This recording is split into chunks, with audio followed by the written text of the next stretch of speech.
Yo, what's good, baby? It's your boy caliwave. If you clicked on this video, it's because you watch Aba&Preach and you wanted to see what it was before they were famous. I've been watching them for some years now. If you know anything about them, they're in Canada, French side, Quebecois. The dudes make reaction content. They are freaking comedians. They're hilarious.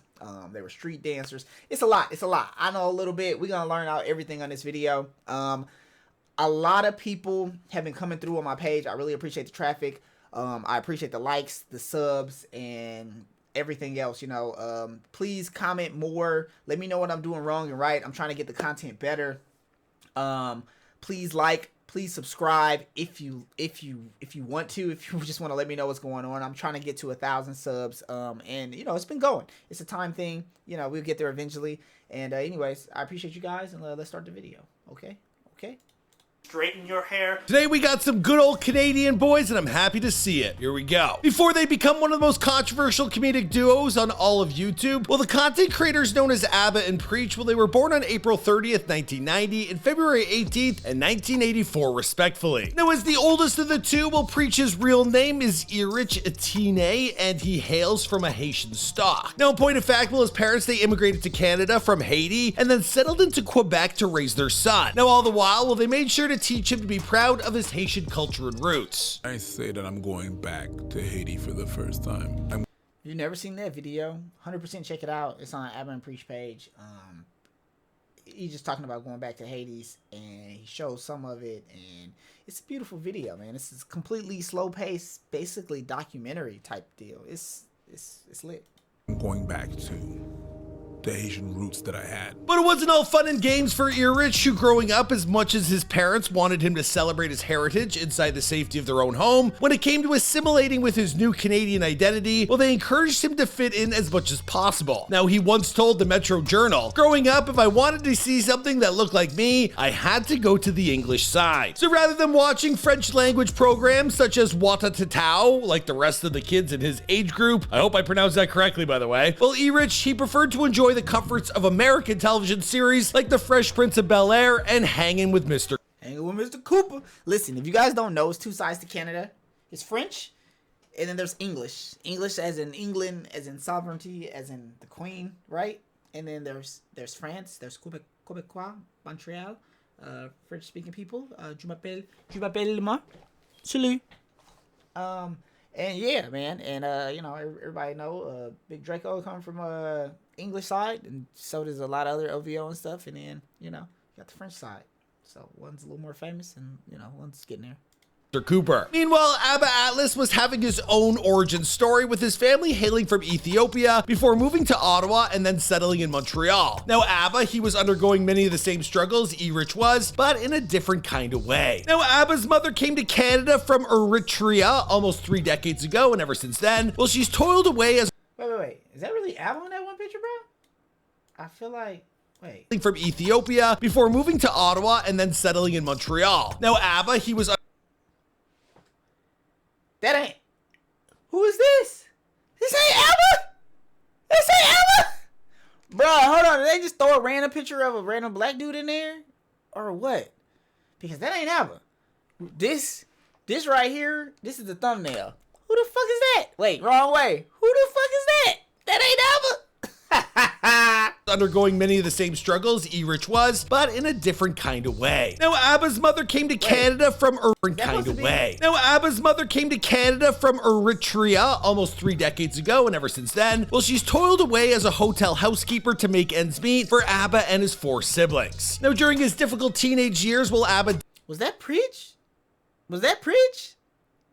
Dabbled in drugs and alcohol. Now, afterwards, well, he joined the Canadian military against his parents' wishes, and he wound up leaving his family behind at the age of 18. Now, when he finally resurfaced about 2 years later and reconnected with his family, well, Abba's mother greeted him with a smile, food, and a total lack of acrimony, despite his years of neglecting her and the rest of his family. Now, it was at that moment that Abba, he realized once and for all how important family is, and an epiphany that came at just the right time, because months later, well, his father passed away unexpectedly only at the age of just 56. Now, this loss had forced Aba to re-examine his own life and commit to a number of very important changes. Now, for starters, well, he swore off drugs and alcohol and then took up new hobbies to keep himself busy, including dance. Now, he also decided to reward his mother for everything she had sacrificed for him. Now, while still in the military, well, Aba, he began saving every penny of his $30,000 salary so that he could help his mom pay down her mortgage, a task made easier by the fact that he was living rent-free in a barracks, which would also help keep food costs to a minimum. He then presented his mother with a check on April 30th, 2013, his 23rd birthday, and he filmed the entire thing. Now, the video of that memorable moment, it would become the very first clip that Aba ever uploaded to YouTube, and it went very wild. I mean, the thing earned him 1.6 million views in just 4 days. Now, that's something that wound up taking Aba very much by surprise, and he told the National Post around the same time. When I put it together, I didn't think it would blow up like this. I'm humbled by the response, and I think it's good that positive energy is going everywhere. Now, he has since actually made that video private, but just as Aba was finding his footing over on YouTube, well, Preach, he found himself being encouraged by comedian Mike Ward to begin performing stand-up material of his own on stage at the Bordel Comedy Club, where he also occasionally worked as a bouncer. Now, once he began generating some genuine laughs from the stage, well, Preach was hooked on comedy, and his journey towards becoming one half of YouTube's most popular comedy duos, well, it was practically inevitable. Now, after posting Dear Mother to YouTube in 2013, well, the next video Aba uploaded was an extremely controversial take.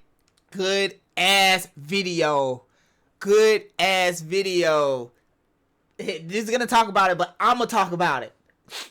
I'm gonna talk about it because it hurts your heart. It talks about women. It talks about heightism.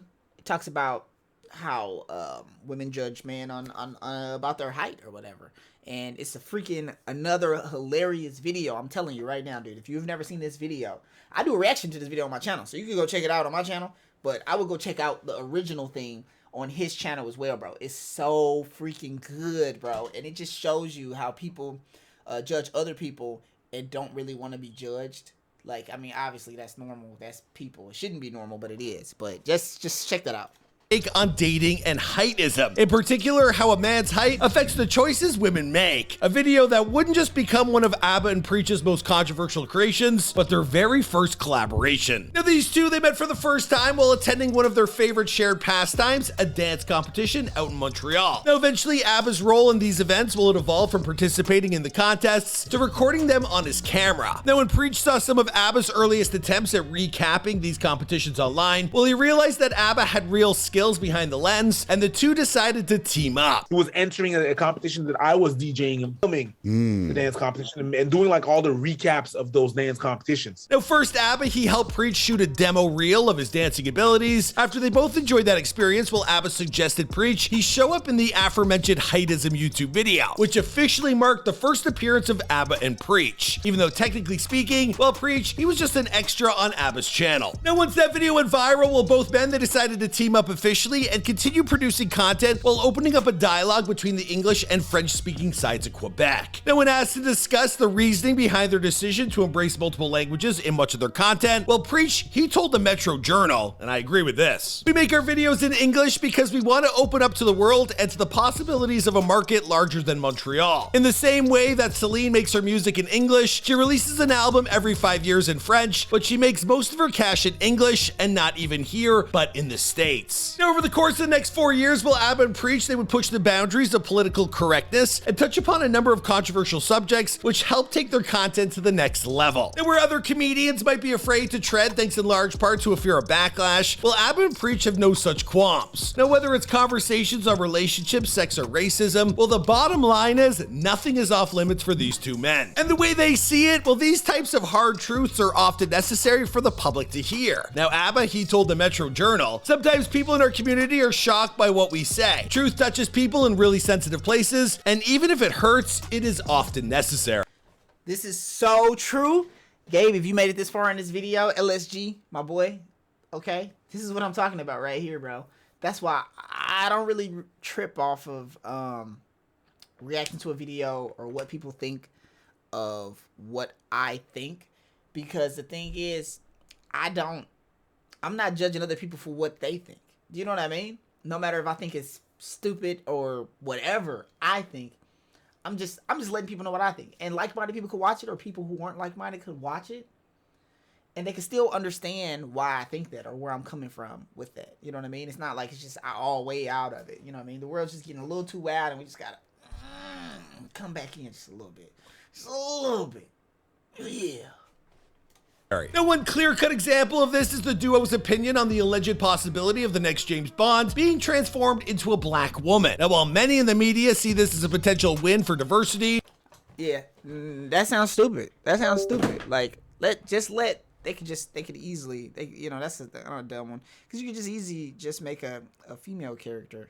It don't make sense for it to turn into Bond. Like, that's Bond. Bond's a dude, man. Let him be a dude, no matter if he's a white dude or a black dude or whatever kind of dude Bond is. But that don't make no sense, man. That don't make no sense. No sense. You get elders, man. Well, Aba&Preach see it very differently. Now, informing their audience that there's nothing genuine about this decision and that it basically amounts to nothing more than Hollywood attempting to sell you diversity. Now, as far as they're concerned, while fake diversity is a false type of progress, Preach continued to tell the Metro Journal, I don't want to work on a show where I'm just a checkbox. If I'm not here for my expertise, but because I fill a quota, it's insulting. I don't want to be the black on duty. It's disgusting. I refuse to be that. Instead, we turn to our communities and do our own thing. Well, it turns out doing their own thing, it would turn them into social media superstars. Now, for those of you who are a bit more apolitical, well, you could always check out Aba&Preach's less controversial material that they also post regularly on YouTube. Now, I'm mostly referring to the reaction videos, which is a style they've pivoted towards around 2020 and began embracing more and more while focusing on YouTubers and comedians like PewDiePie, Sneeko, and Mr. Beast, as well as other lesser known creators with viral clips. Now, that same year, while Preach, he took a major life step forward and reconnected with his Haitian roots for the first time in his life by traveling to Haiti and shooting a film that was co-directed by ABBA. Now, when they both returned from that game-changing experience, well, the following year, Aba&Preach set their sights on a social media agency known as Jubilee, whose content they considered to be harmful towards everyone in society. This is hilarious. Now, that feud would carry on for much of the year, with Jubilee even going so far as releasing their own video criticizing Aba&Preach for bullying them. Now, today, Aba&Preach, well, they continue to unleash their one-of-a-kind takes on culture and society, and thanks to all of the experience they've occurred over the last 7 years, or maybe even 8 years, well, they're getting more popular each and every day, which means they'll probably never stop making enemies with other content creators who takes they simply don't agree with. Now, will one of these two, or even both of them, wind up saying something that there's no coming back from? Well, I'm sure it's only a matter of time before someone at least tries to come gunning for their crown, but whoever does, they better be ready, because in all likelihood, well, Aba&Preach, they'll tear their argument apart, right? I wouldn't mess with these guys. I'm telling you, you're famous. No qualms, boys. We're all good here, right? I love what you're doing. Anyways, before we wrap up, I have a question for you guys. With how split society is these days, would you rather get your takes on culture from traditional sources like cable news, or do you believe YouTube or TikTok offers a more genuine perspective? Sound off in the comments down below. I know I've been watching a lot of TikToks about the Canadian economy, and let me tell you, you won't be hearing this stuff on the news. Let me know your thoughts in the comments down below. My name is Michael McCrudden, and I'll see you guys in another video. Also, ow! Yeah, man. So, I fuck with that, bro. He gave us that backstory, that context. I still listen. I feel crazy. Is that picture of ABBA? Because it couldn't have been, right? That wasn't Preach either. I'm so confused, bro. Like, it's making me feel crazy. I feel like they threw that in there as a zinger. Or maybe they genuinely just didn't know, bro. I don't know, bro. I feel like I'm going crazy. Anyways, I hope you guys liked it. Like, subscribe. Go check out Before They Were Famous. You know what I mean? He's been doing his thing. Yeah, let's get back to work, man. Here we go.